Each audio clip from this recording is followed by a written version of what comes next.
Gene and I didn't know each other very well, but we were involved in a project at Landmark that required people to run around the track to raise money for St. Jude. And after the second year of doing this, Gene and I were in the locker room talking about there had to be a better way to raise money for St. Jude, where we could raise maybe more money, but yet utilize running as an instrument to get that money. And the idea came up of Memphis to Peoria or Peoria to Memphis. And we said, well, what we should do is drive down and run back. And we both pretty much shook it off and went in the shower. And we come back out and said, you know, we can do this. We'll put this together. Thank you.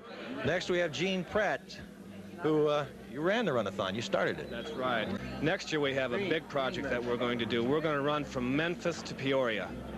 From Memphis to Peoria. Good idea. My name is not in a phone book. I don't even like to drive that far, but listen, we'll help you in any way we can. Thank you very much. You also had a aerobic Well, I thought, first of all, it couldn't be done. I mean, you're talking 500 or 600 miles.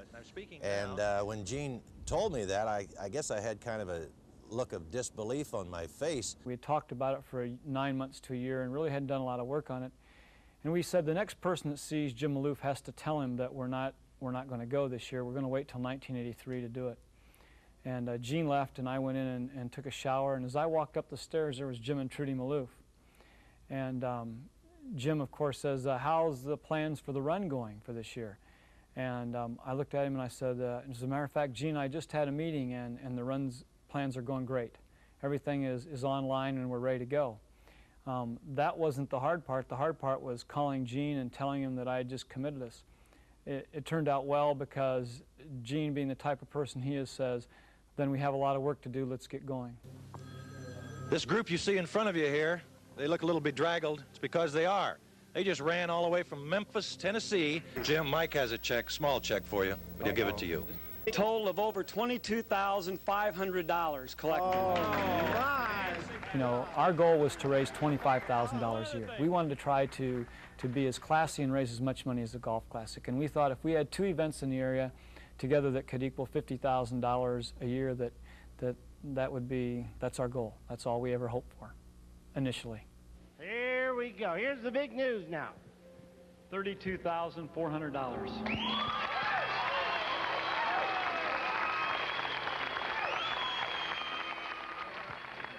We're seeing a historic moment. Jim Maloof is almost speechless. I am. I really am.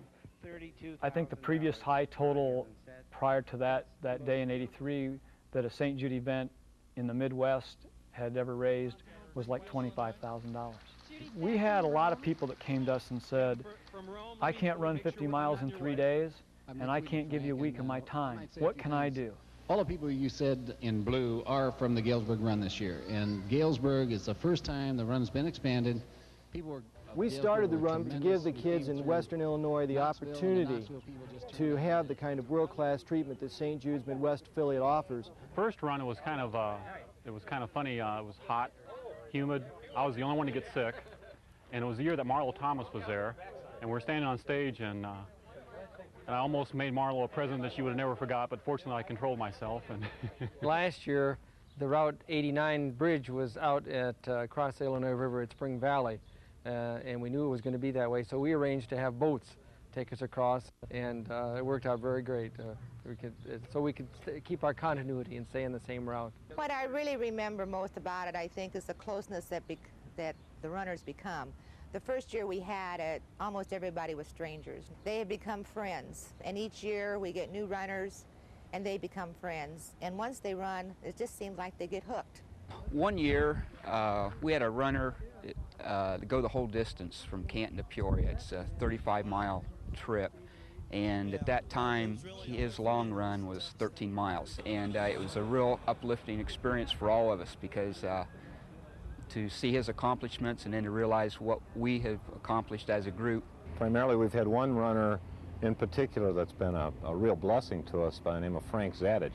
And Frank has historically given us the first 30 miles of the run. He runs nonstop from Lincoln Park, where we start, to Mason City. And from that point on, it's not too difficult for us to complete the run up to Peoria. The small runs, the satellite runs as some people call it, are there, and they are the way to make this effort grow. By having the satellite runs, you can involve more communities. Someday I can see several different runs going from all around Peoria. I didn't know how many runners there were in Lincoln until, you know, if I'm driving along and I see somebody running, there's been a couple times I'll just stop and ask them, how would you like to do this for St. Jude's? And a couple said, sure, this is just our first year, and I know it's going to grow. This gentleman right here is Les Chambers. 8 years ago, you were a St. Jude patient, Les, correct? How long did it take? Les is a former patient who, along with Vince Murray, have gone a couple times. He goes to pay back. He had Hodgkin's disease, and he was lucky to come out of it. And I think it's great that he goes, because he shows other people that have leukemia and other kids that are being treated that there's hope out there. If you're going to do anything for a week, or you're going to put your heart into any project, you have to have a purpose to do it, or you're not going to be around very long. We're allowed to see things and to do things down there when we go on our tour that people aren't usually allowed to do. And that wakes everybody up. And I think once you go, like I said earlier, and once you get to see that, then your focus is 100%. Women. Tomorrow, we'll meet a runner whose journey to recovery started here too, at St. Jude's Children's Hospital in Memphis, Lee Hall, 25 Sports. We were told that this new guy on the sports, Lee Hall, was going to go along with us and be a part of the news team. He wasn't going to run, but he was going to cover it. And Lee's attitude was caring and interested in his job, but he really had no idea what St. Jude was all about. He got to Memphis, and once again we got him in the hospital, and you could see him just turn into almost a different person, and his whole perspective of the event changed. And pretty soon, one time, Lee appeared in a pair of shorts and a shirt. And I said, what the hell are you going to do out here tonight? He says, I want to be a part of this. And now we can't get him out.